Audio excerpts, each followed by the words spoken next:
You're stepping into an energy of independence, and it seems like this is really spurred on by a lot of seeds that you have planted for yourself that you're probably starting to see manifesting in your reality a lot right now.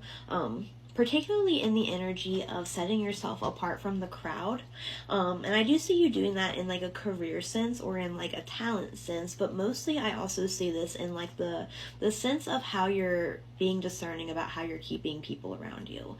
Specifically, it seems like there was an event catalysted within your friend group or within like your immediate community. Where one specific person may have said something that was kind of immature to you. And it seems like, and by immature I mean like making comments about like your body or somebody else's body in like a way that's like unnecessarily mean or like you know, or like, yeah, like I'm hearing like low blows, like somebody who like when they get mad they kind of just say whatever they can to hurt the other person, and they bring up things that are like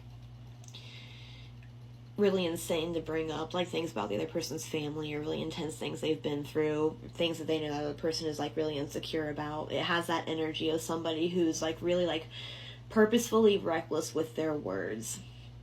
And what's interesting about it is that like it is popping up that this person is involved with like your immediate community, but usually when this energy pops up, it kind of seems like it taints the whole community. It kind of seems like in this specific instance it is just this one person. It does have this energy of like it kind of shocked you to find out this person was this way, because it, like I'm kind of drawn to like how in the Nine of Pentacles you're being represented as being surrounded by grapes, and grapes are they're hard to grow, so because they're kind of the symbol of like growing something and building something over time. And it also appears on the Three of Cups card, and I kind of just noticed that during your reading today. And I kind of feel like this is kind of a relationship that you've already had to put a lot of work into, and you've already spent a lot of time with having this person in your life, so it may have kind of surprised you to find out that they were like this. And there is a specific message here, like if this person is like somebody who judges other people based on how they look, there is this card of like this reminder, especially if the thing they said was about you. Having a body is a sacred experience, and having an able body is a temporary experience for all people. And it doesn't seem like you're in the energy of like allowing this to affect the way you think about yourself or think about the people around you. It does seem like you're kind of shocked that this person did think that way, but it is also, it's just important to remember that with you and with every other person that exists on this planet, they like their body is sacred. Your body is sacred, and you are worth so much more than what your body looks like. And your body it, like having a body is more about what it is doing for you, and it's important to be grateful for that. And it's just, you can't demean somebody else's body without also demeaning your own. Like we all get cut by that sword. So I think you're right to distance yourself from that idea if that's something that you needed to hear today. But with this experience that just happened with this other person that you've decided to distance yourself from, that is kind of being represented here in this Death card. And I'm also being drawn to on this Rider-Waite card how the sun in the background, and one would assume that of course it would be a sunset because it's on the Death card, but my favorite thing about the Rider-Waite Death card is that the sky is really bright. It's more likely that it's actually a sunrise, and with death of course comes rebirth. This is not really something that you have to worry about missing, or like you don't have to worry about where you're going when you leave this behind. There's this energy here of like, of course, like the seeds that you've planted come up. When you're building something new, it also looks like leaving something old behind. And there's, when I'm filming this, we are in a Saturn retrograde, and you do have the Aquarius card reversed over here, and Aquarius is ruled by Saturn as well. And it has this energy of being forced to think of new ways to approach things and new ways to think about things. It seems like you have this energy of being like a very easygoing person, and it seems like you have a very hands-off approach to how you discern keeping people around you.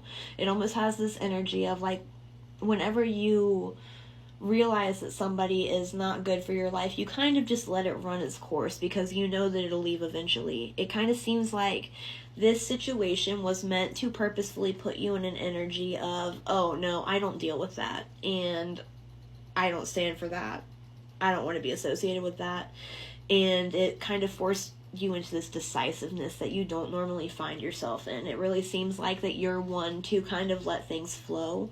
And it seems like this almost has this like trial energy of the universe asking you like, what would you like?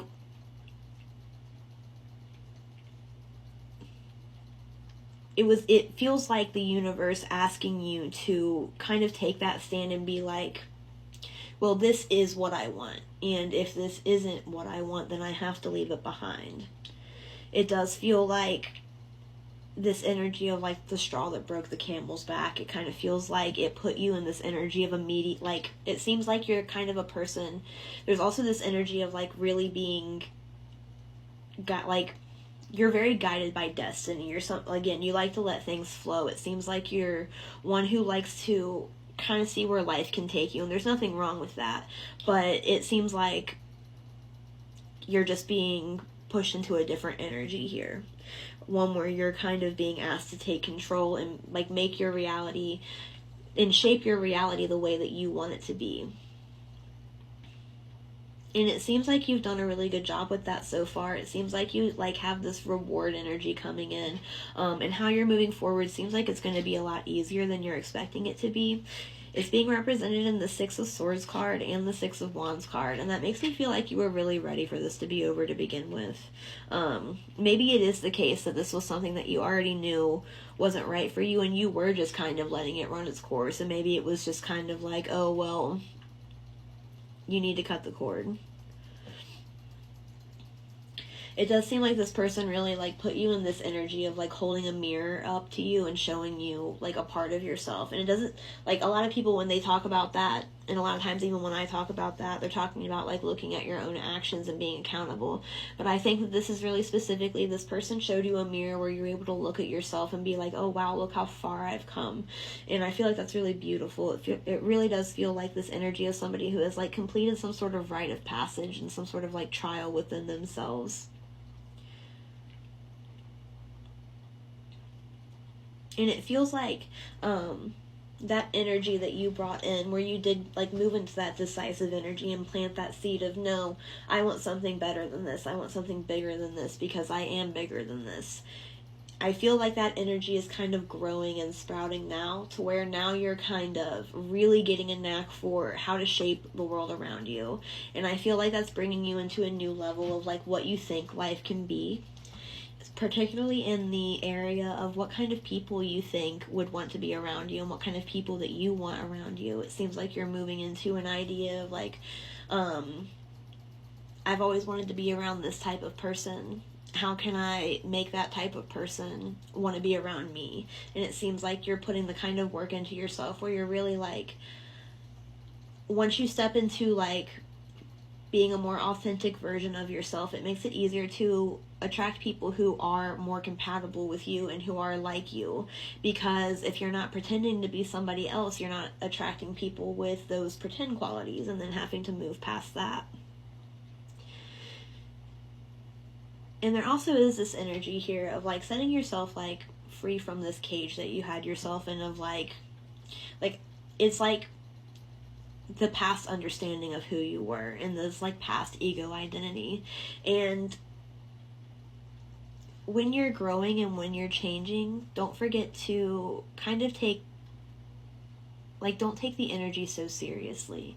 Don't forget that like a lot of the things that happen to you day to day, while they may feel big while they're happening, they're just not, and they won't matter 10 years from now. So make sure that you're not being too hard on yourself. And thank you, as always, for letting me read your cards today.